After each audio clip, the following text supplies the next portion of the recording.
Hello everyone, in today's video I'm going to walk you through how to apply for a carbon business loan in 6. Now here's the thing, you cannot apply through the normal carbon app.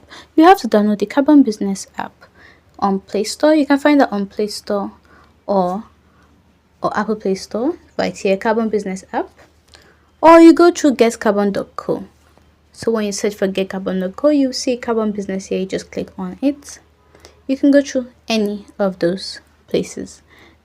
So when you open the carbon business account, it just takes like 5 minutes. You just need to gather your documents, CAC certificate, 6 months of bank statement and a valid ID, and the recent utility bill.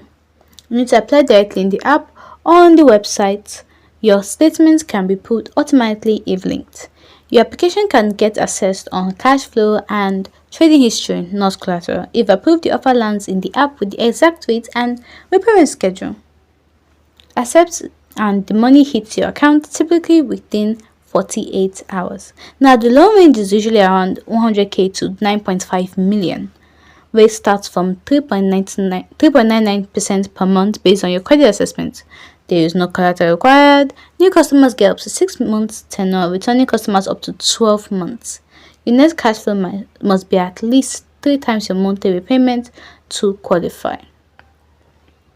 Hope you find this video helpful. If you did, don't forget to like, subscribe and comment down below. Thanks for watching.